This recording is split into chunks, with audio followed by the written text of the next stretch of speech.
Cool. So just some information on what's going to happen today. So we have Michael's talk now until 10 past 4, when we have a showcase talks by students from the CUT that will be talking about their placements and some things they've been working on. So I think is 20 past 3. We can let Michael begin. Thank you. Thank you very much. So great pleasure to be here virtually. And it's probably the second time I talk to physicists.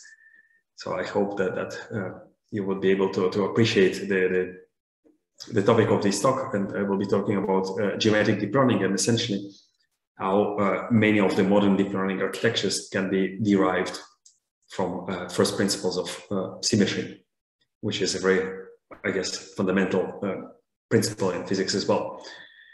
So I should mention that this talk is based on the book that we are writing together with Joan Bruno, Taco Cohen, and Petra Veličković, and you can find more information and also the proto book, the preprint, at this website, geometricdeeplearning.com. So allow me to start with a little bit of an historic parenthesis and take you back to ancient Greece, where the foundations of modern geometry were established. So what we now call Euclidean geometry actually is more than 2,000 years old, and for many years it's been the only geometry that existed.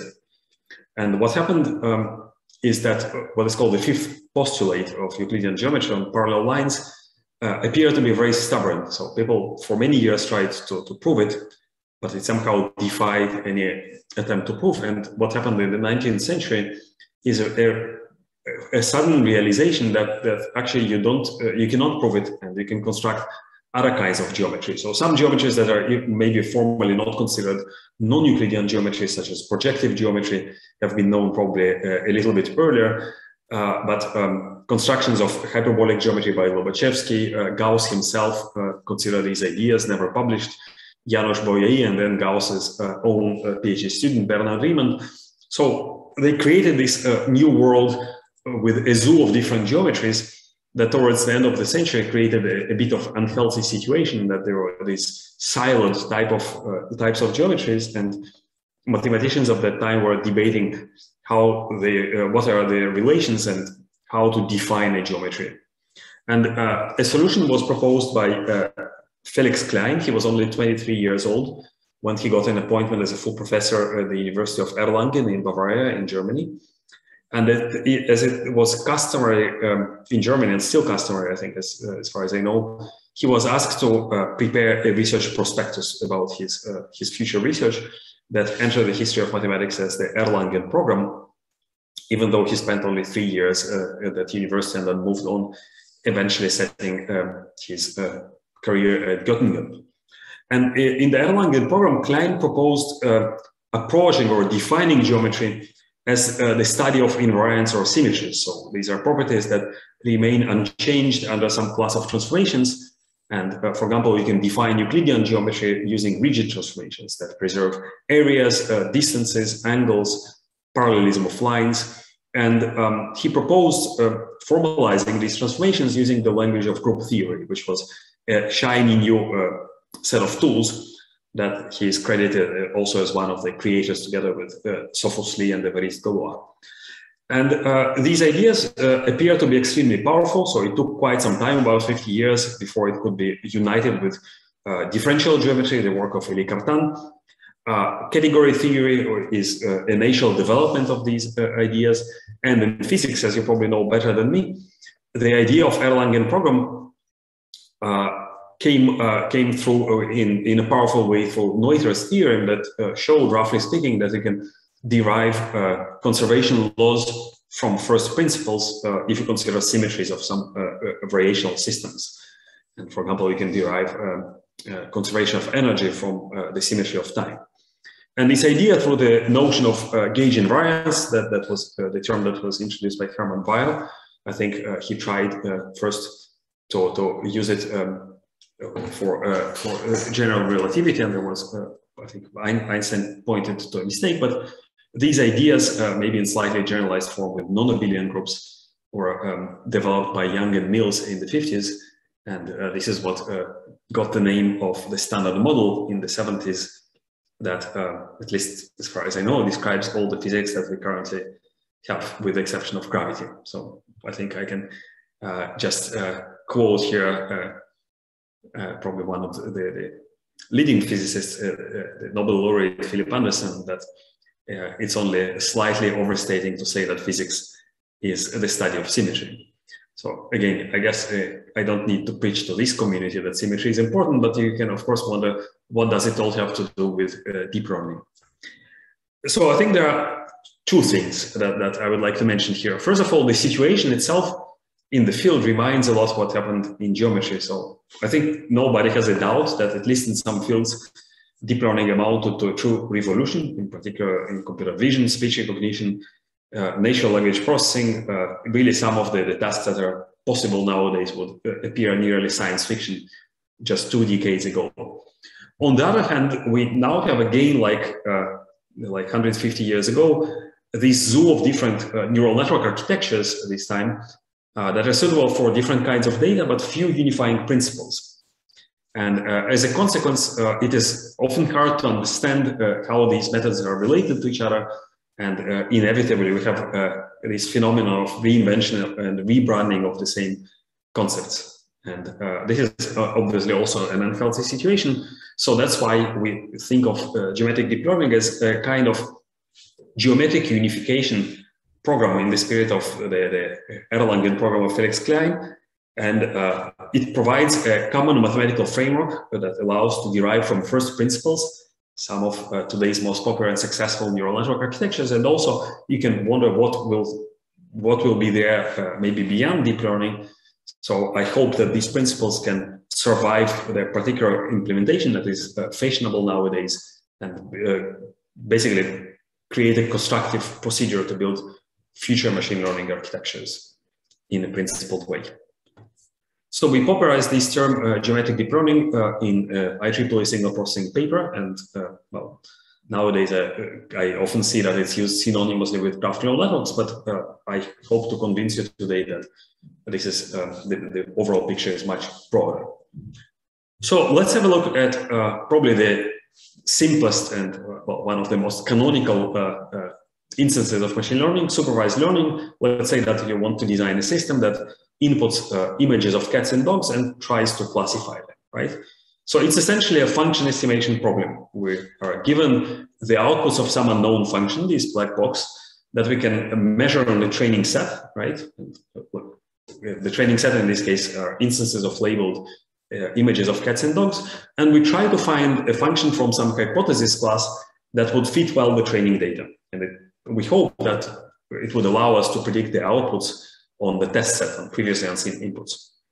And what has happened in the past decade or so that made deep learning successful is the confluence of two trends. On the one hand, the availability of large and high quality data sets such as ImageNet containing millions of labeled images. On the other hand, the computational power of GPUs in particular that allows to design rich functional classes that at least in principle have the capacity to interpolate such large data sets. And neural networks, even though they're not new at all, they're almost 70 years old, appear to be a suitable choice because, as you probably know, with even very simple neural networks such as perceptrons, if we make a shallow network with just 2 layers, we create a dense class of functions that allows us to approximate any continuous function to any desired accuracy. This is what is called the property of universal approximation.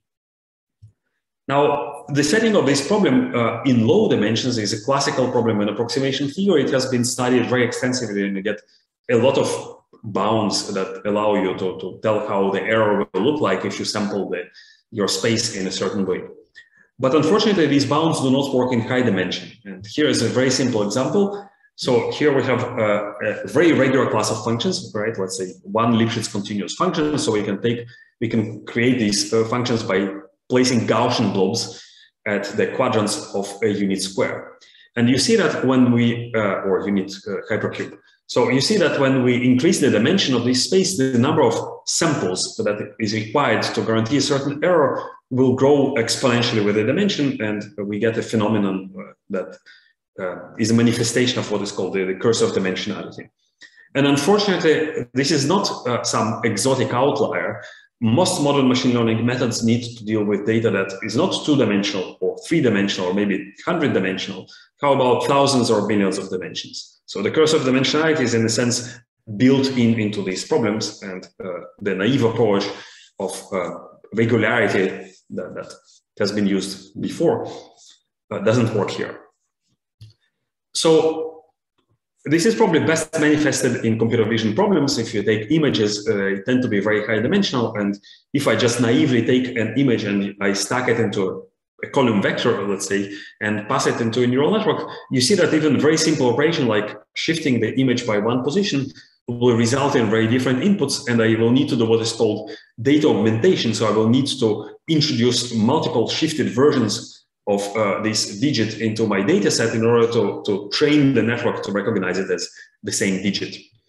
And what happened in computer vision, actually, inspiration from neuroscience that discovered that brain neurons are organized into what is called local receptive fields, where you have local shared weights, essentially.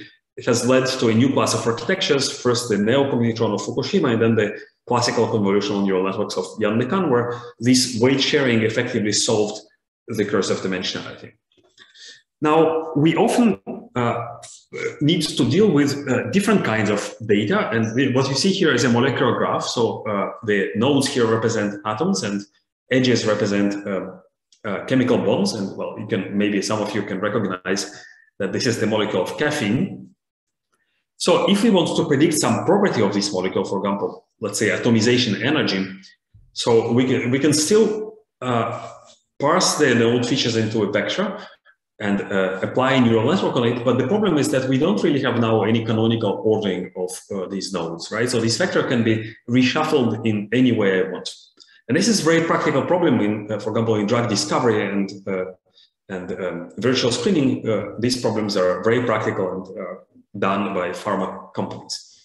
And this is just one example of this kind of non-Euclidean structured irregular data. We have many more examples of this kind, whether it's social networks, whether it's, for example, biological interaction networks, whether maybe some model of a detector that has irregular sensors, right, in particle physics, or maybe even the jets, the trajectories of particles that are born as a result of collision of some energetic particles. So we have a lot of these kind of examples in many important problems. So fortunately, we don't, in many cases, this curse of dimensionality is a problem that is addressable, and it will require a different kind of regularity. So if you look at our example of image classification, we can impose very strong priors that come from the geometric structure of the input signal. And in particular, this example of image classification, we don't want to treat the image as just a d-dimensional vector, but we want to treat it as a signal defined on some domain that in this case is a two-dimensional grid. And what we'll try to do, we'll try to describe the structure of the domain through its symmetry group. In this case, it's, for example, a group of two-dimensional translations, and it acts on points on the domain, right, the elements of the group. In the space of signals, the group actions are manifested through what is called the group representation, as denoted by a rho.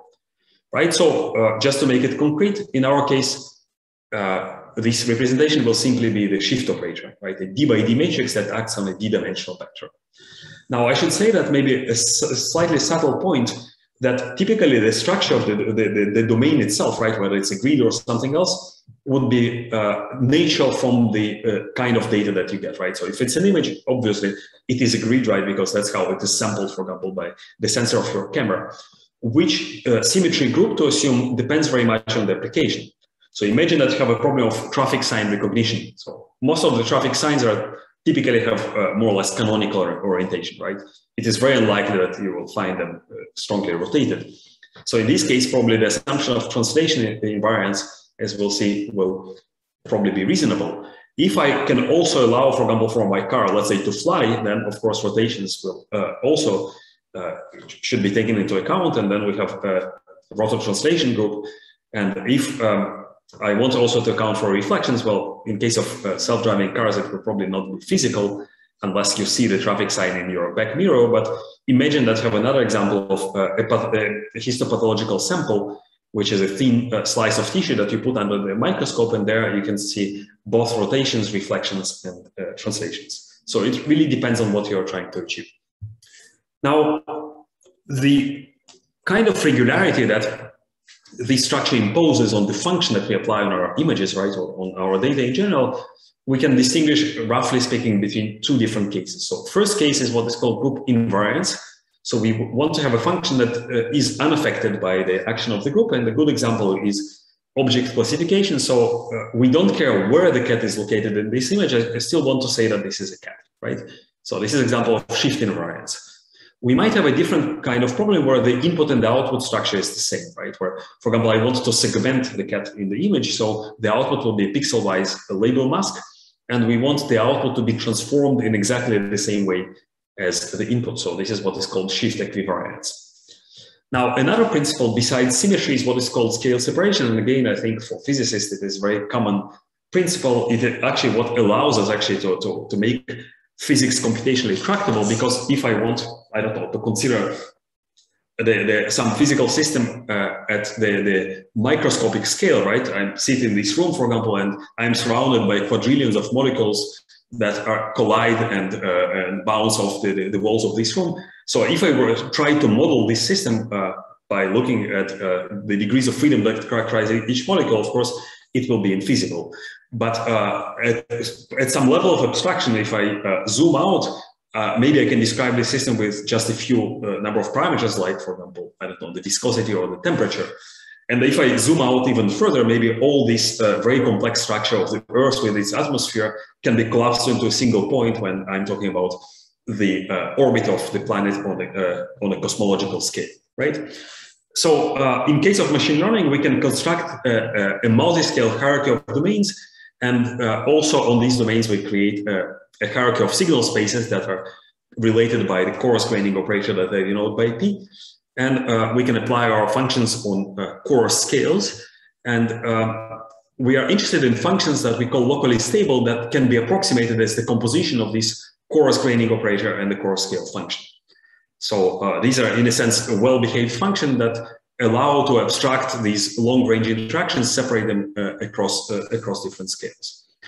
And I hope you can see that these two principles of symmetry and scale separation give us a very general blueprint that we call geometric deep learning, and you can recognize them in this way or another in the majority of modern deep neural architectures. Typically, they come in the form of a sequence of equivariant layers like convolutional layers and CNNs, and then possibly an invariant global pooling layer that aggregates everything into a single output, if, for example, you want to do image classification, and also some hierarchy of domains created by a coursing procedure that typically takes the form of local pooling, like max pooling and CNNs. And we can apply this very general design to different types of geometric structures, whether it's grids, whether it's homogeneous spaces with global transformation groups, obviously graphs, manifolds, and so on and so forth. So we call this the 5G of geometric deep learning. And the implementations of these principles, as I will show today, hopefully lead to some of the most popular architectures, whether it's CNNs, GNNs, deep sets, transformers, and so on. So allow me to start with graphs. And graphs are very convenient models for systems of relations and interactions, also in physics.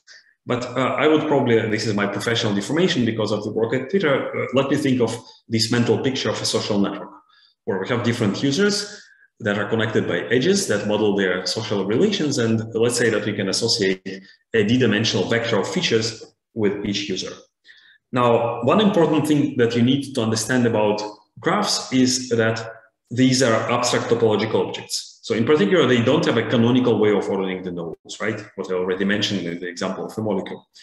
Still, in many cases, it's convenient to, for example, represent the feature vectors as a matrix, size n by d, and here is the number of nodes.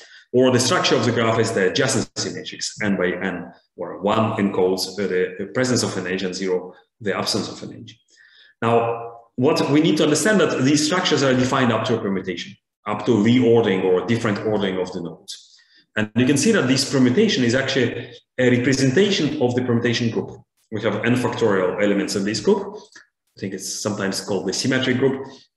And also maybe a subtle detail, you see that the representation is different depending on the kind of object on which we want to act. So on vectors, it acts from the multiplication from the left, and on matrices, we need to multiply from the left and from the right by the transpose. And if I want, for example, to compute a function of such a graph, for example, if I want to compute the energy of a molecule, I want to make sure that it doesn't depend on how I order the nodes of the graph, or in other words, I want a permutation invariant function. If I want to solve a different task, let's say if I want to label all the badly behaved users on a social network, I want the output to transform in the same way as the input, or in other words, I want to have permutation equivariance. And you can see that the permutation group is very large, so it has super exponential number of elements. We cannot, unfortunately, construct an arbitrary function with these properties on a graph. Typical consideration is to restrict ourselves to local functions. So we'll be considering a function that is built from the fishes of the neighbors. And the way that we do it, we aggregate the fishes of the neighbors of a node together with the Fisher vector of the node itself by some function that I denote by phi. And because we don't have a canonical ordering of the nodes of the neighbors, this function must be permutation invariant. So I can apply this function at every node of the graph, and as a result, the output that I obtain, I can arrange it into a matrix. I denote it by F capital.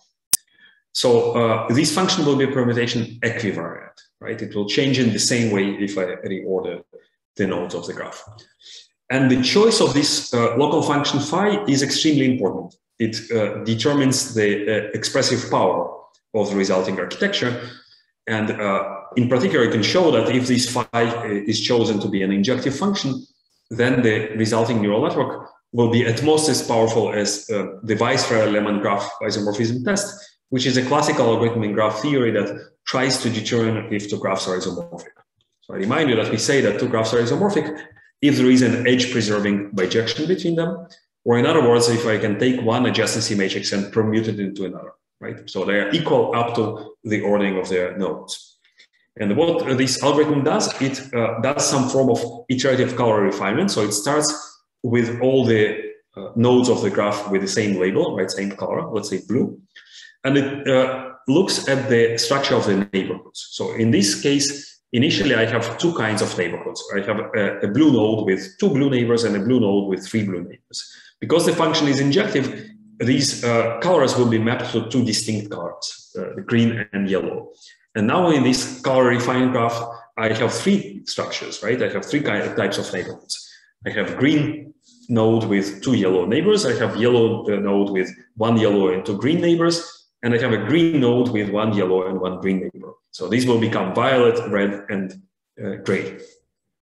But at some point, actually the next iteration will not change the colors. So at this point, I will stop and I will output the distribution of these colors. And what the Weisfreier-Lehmann test guarantees that if I give you a graph and I do the same procedure and I get a different distribution of colors, I can guarantee for sure that these graphs are not isomorphic. But if the colors are the same, I don't actually know. So it's a necessary but insufficient condition. And we can actually find examples of graphs that are not isomorphic, yet the Weisfreier-Lehmann test will fail on them. It will deem them potentially equivalent. And one structure that you cannot count, for example, with Weisfreier-Lehmann test is triangles. So here's how a typical local aggregation function will look like. So first thing that we need to define is this local permutation invariant aggregation operator. Typically, it's a sum or a maximum. Actually, one of them is better than another. Sum is injective, maximum is not. We have a learnable function psi that transforms the neighbor features. And we have another function phi that updates the features of a node using the aggregated features of its neighbors. And there are many nuances how these choices can be made. Let me describe three different flavors into which most of the GNN architectures fall. So the first flavor is convolutional. And in this setting, the aggregation is done with coefficients that depend only on the structure of the graph. The second flavor is attentional. So in this case, the coefficients that are used for aggregation depend not only on the structure of the graph, but also on the features themselves. And the most general flavor is what is called the message passing. So here we have some generic function that is applied to the features of both the node and its neighbor. And I hope we can see that if we look at a typical graph neural network, it's an instance of our geometric deep learning blueprint, where we use the permutation group as the geometric prior, right, as the symmetry, the domain is the graph. And we have a sequence of permutation equivariant layers, right, that implement some form of feature propagation or diffusion.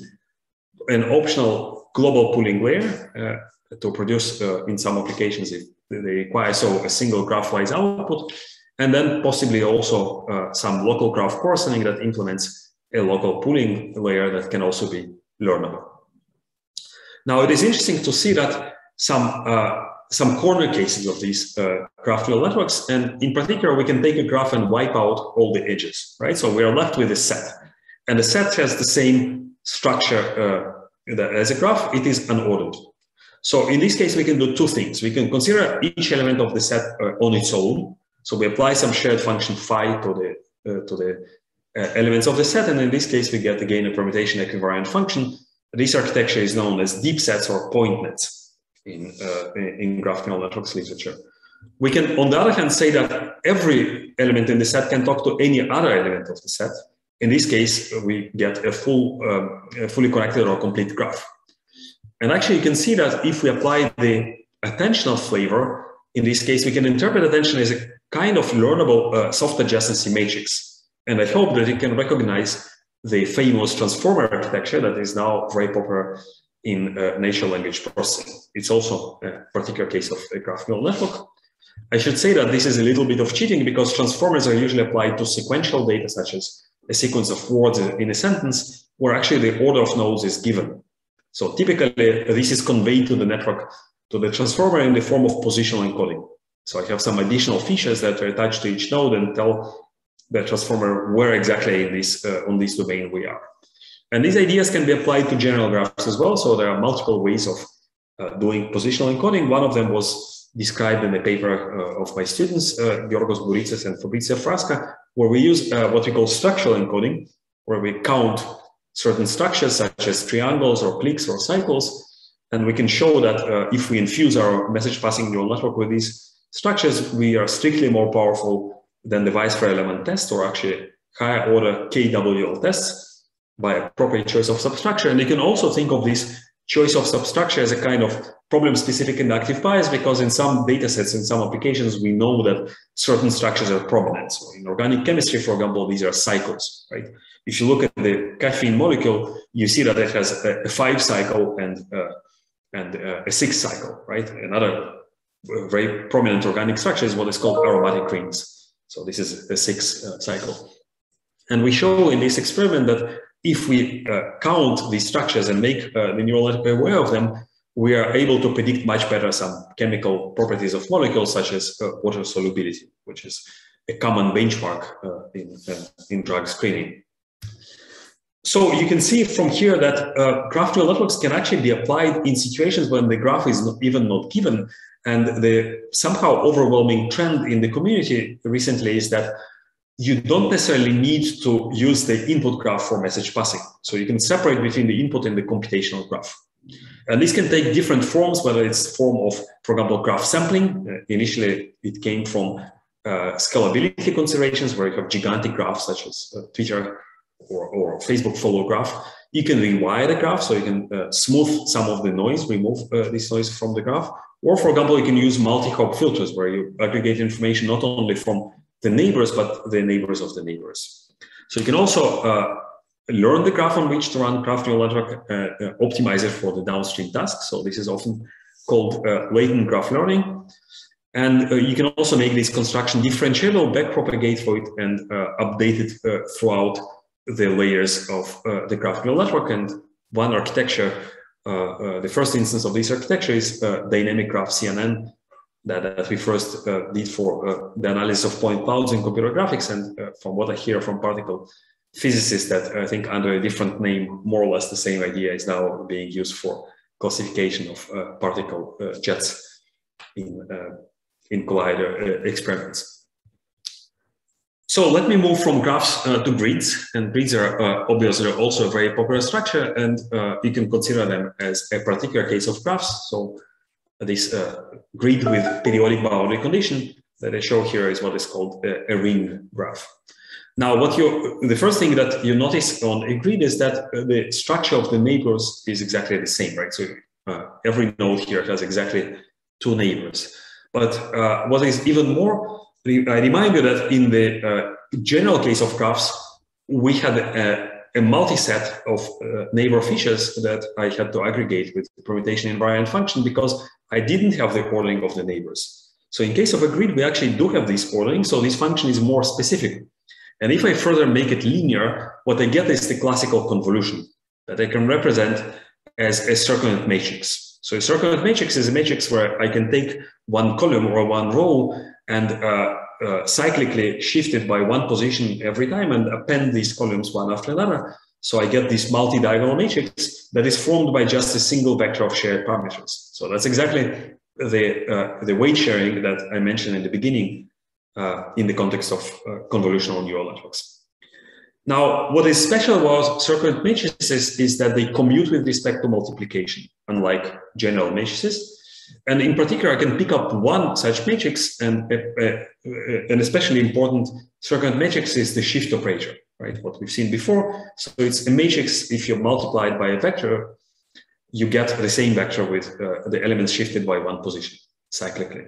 Okay, so circulant matrices commute with shift, and this is just another way of saying that convolution is shift equivariant. So I can first apply shift and then convolution, or vice versa. The result will be the same. Now, it appears that this statement works in both directions. Not only every circulant matrix commutes with shift, but also every matrix that commutes with shift is circulant. And what we get is that convolution is the only linear operation that is shift equivariant. And you see that this is the power of our geometric approach, that convolution automatically emerges from translational symmetry. So this is, from pedagogical standpoint, that's how convolution should be explained when it is first introduced, not just a formula out of the blue. You can also see that, for example, you can derive the Fourier transform axiomatically from the same considerations. In case of circulant matrices, because they commute, they are also jointly diagonalizable, and all the matrices will have the same basis, which happens to be the eigenvectors of the shift operator, which happens to be the Fourier transform. Now, more generally, if you're familiar with representation theory, this is what is called the irreducible representations. And we can generalize it to other domains as well. Now, what we can also look at our convolution as a kind of pattern matching or sliding window operation, right? So I can think of convolution as some local filter which I apply at different positions in the image. So to formalize it, I need 3 things. I need the shift operator that I denote by t. I need the filter psi that I will move around. And I need an inner product that will allow me to match it to the image that I denote by x. Okay? And if I compute this matching at every point, I will get the convolution. Now, a little bit of cheating here is that I somehow confounded the domain with the group, which are typically different things, but here I could think of the shift operator as a point to which I shift. Now, this is not necessarily the general case, and in general, I will have the filter transformed by the representation of the group that I denoted by rho, and the convolution will now have to be defined for every element of the group that I denote by g. And you can easily show that this construction, the group convolution, is actually equivariant with respect to the group operation. And this is maybe a little bit subtle point, but let me show you an example where it's prominent. So this is actually an example from astrophysics, as you probably know better than me, that many observational data in astrophysics, such as this microwave background radiation, is naturally represented on the sphere. So our domain here is S2, a 2-dimensional sphere, where every element can be, every point can be represented as a unit 3-dimensional vector. The group that we assume here is the special orthogonal group, SO3, right? So it's rotations preserving orientations that can be represented by orthogonal matrices R with determinant equal to 1. Okay, so I can define the convolution by doing this integral on S2, but notice that the output of the convolution is computed for every R. So the output lives on SO3, not on S2. And if you're familiar with group theory, SO3 it's a Lie group, it's a three-dimensional manifold. The input space is a two-dimensional manifold, the sphere, but the output is a three-dimensional manifold. And if I want to apply another layer of convolution, as I would typically do in a deep architecture, I will need now to do this convolution on SO3. So I will need to integrate over rotation matrices. Now, you can also see that the sphere in this example is a non-Euclidean space. It's a manifold, but it's still quite special. Here, every point on the sphere can be transformed into another point by an element of the symmetry group of rotations. So in a sense, there is democracy among the points. So we call such spaces homogeneous in geometry. And we can also say that the group acts transitively. So we have global symmetry structure. And if we consider general manifolds, this is a little bit of a wishful thinking because typically we cannot take a point on the manifold and describe its transformation to another point by a group structure.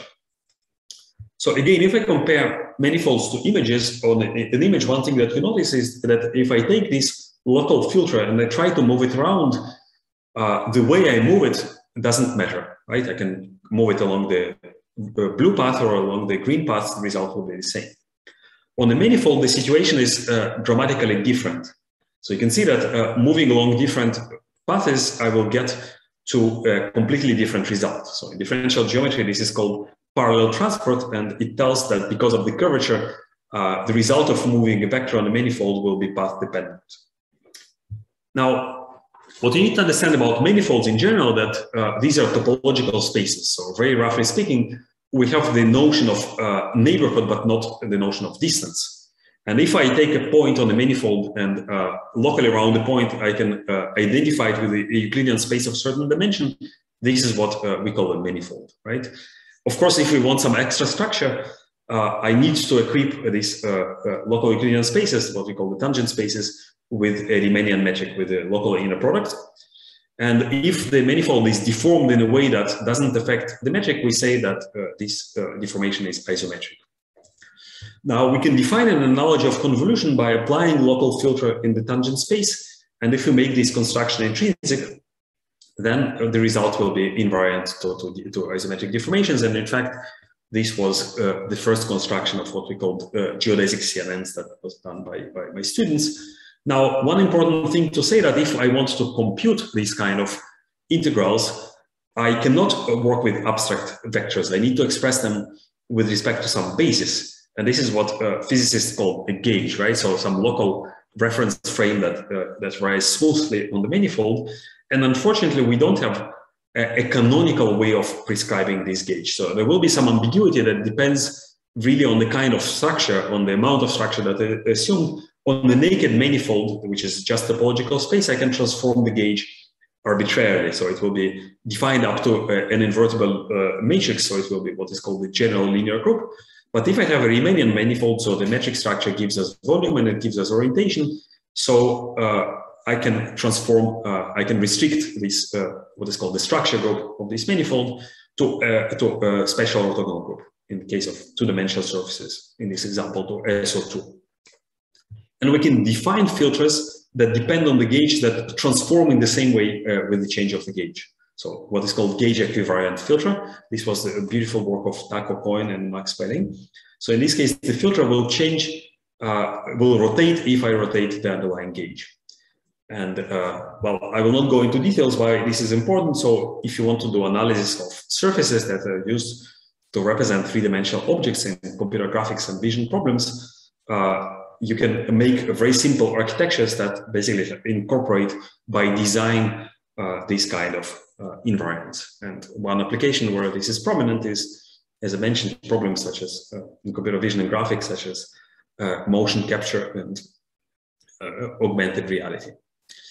So I see that I'm running out of time. So let me maybe jump to some applications, maybe from the domain of physics, right? And graphs are very nice structures because we can use them to model different systems at all scales, from molecules or particles to social networks.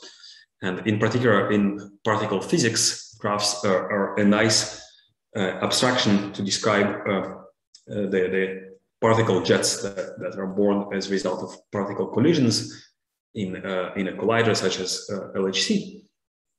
And there have been multiple works recently. Well, you probably know better about this stuff that use graph neural networks for different application, for example, such as event classification or particle reconstruction, so tracking different jets. So I myself was involved in a collaboration with the IceCube Neutrino Observatory. In this case, we use geometric deep learning to model the detector, basically the irregular structure of the photomultipliers, and considered events, which is when a neutrino was registered as a graph signal.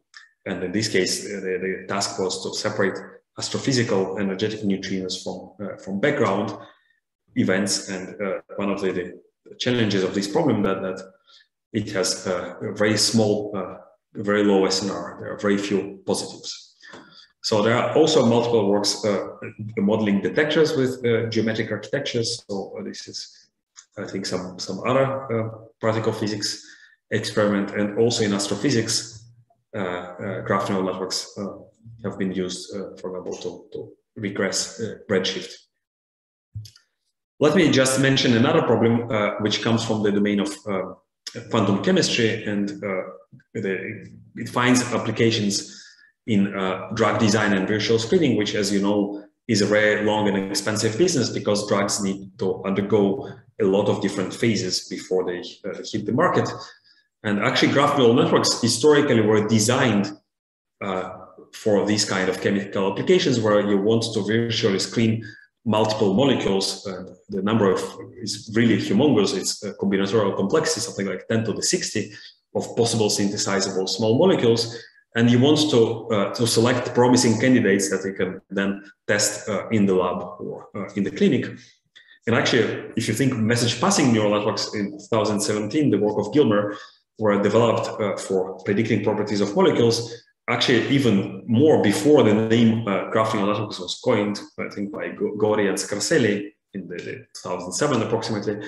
In the chemical community in the 90s, there are very similar architectures that maybe were not called with this name that were developed for the purpose of predicting properties of molecules. Even the Weisfer-Lemon graph isomorphism test was developed. It was inspired by problems in computational chemistry. The paper of Georg Vaduz, a Soviet chemist that was the first to model molecules as graphs. I think in the West, the credit goes to Morgan with the eponymous Morgan fingerprints, the paper from 1965. So Vaduz was in 1963. And these methods are already used by pharma companies in their pipeline. So last year, there was this famous work from MIT on using graph neural networks to predict antibiotic activities of different small molecules. And with my collaborators at the PFL, we use geometric architectures to design de novo protein drugs that can be used, for example, for cancer immunotherapy.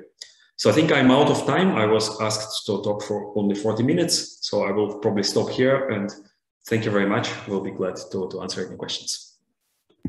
Thank you, Michael. That was great. It was a very interesting talk. I'm sure we'll see lots of interesting applications into physics in the coming years.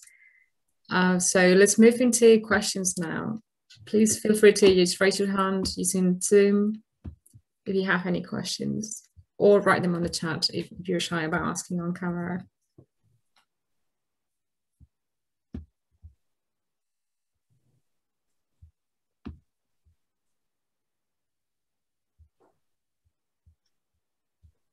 So I think, Joaquin, you have a question.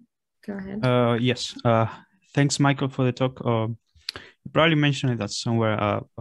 I want to ask anyway, how expensive in computational time is to run this kind of algorithms? I mean, do you use GPUs or some kind of acceleration for this? Yeah, so it's a good question. Well, first of all, geometric deep learning, as I hoped to have explained, it encompasses other architectures that are very efficient, such as CNNs. So it is really, it depends on several things. So one of the underlying assumptions somehow is that the group that you assume is tractable, right? So if it's a finite group, then it needs to have a small number of elements, not permutations, for example. If it's continuous group, then it has to be low dimensional. So I should say that it's probably a question of both the algorithm and the architecture that you use, the hardware architecture. Now the battle course of all the deep learning computations are GPUs. But semiconductor companies are already looking beyond. So there are several examples. So for example, a British company called Graphcore, I think they recently became a unicorn with over $1 billion valuation. So as you can imagine, the name Graph already appears in the name of the company. So they're developing new hardware platforms that would be more suitable for these kind of architectures. Now, I should say that from what I know in particle physics, there are some efforts of designing custom silicon, either FPGA or even ASICs for these kind of architectures. So the one good thing in particular about graph neural networks that they're extremely well parallelizable. So in principle, if you can map every node of the graph to a computational unit, then you can compute everything in parallel. And this is, for example, what Graphcore tries to do. So they're extremely efficient. The architecture is extremely efficient if you can fit your graph into the memory.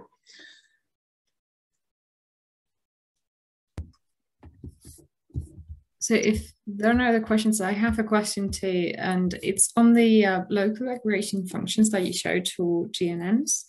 So these phi's that have to be permutation invariant, right? So that seems to be very connected to physics in a way. If I think about gravity, for instance, we sum the forces of all bodies, right, and then compute the acceleration on that particular body. But if you had built a graph neural network based on a mean function, aggregation function, you'll miss that completely, right? So that seems to be quite crucial for some problems.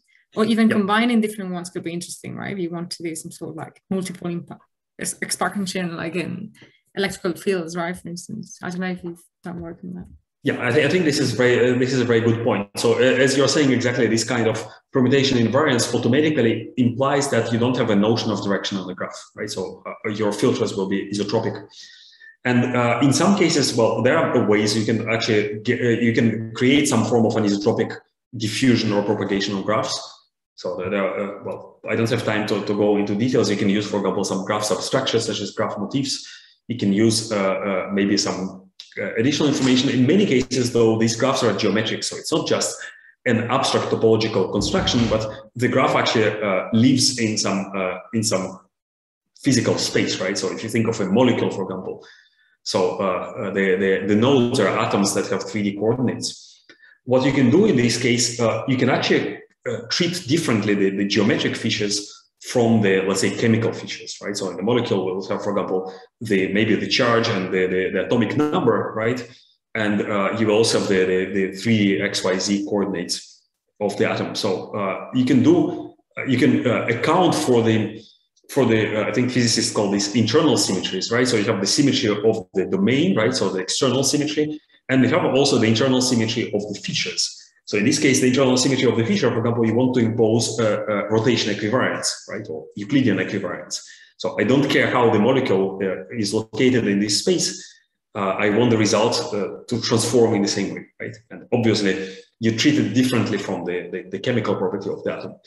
And so Taco, in his work, actually, he takes this further. So probably the most general construction is what is called vector bundles. So when you have some underlying space, and you also have your features that are modeled as fibers, and you can accommodate for the structure of the domain and the structure of the data. And well, again, maybe physicists have some convenient examples. So the example that I can think of, if you think of an RGB image, right? So the domain is 2D grid. So there, the typical symmetry structure would be the translation group. But the data itself, the RGB colors, maybe its natural symmetry will be pixel-wise permutation of the colors, right? Well, this is, of course, a made-up silly example, but in principle, you can say that I don't know the order in which these colors come, right? So the channels can be arbitrary at each pixel. So in this case, the internal symmetry will be permutation group, right? Sigma 3, and the the group that characterizes the domain will be the translation group, right? So these do not necessarily need to be the same. Thank you. That makes sense. So I think we are exactly on time right now. So let's all thank the speaker. It's been a great talk. Thank you very much for your time. Thank you.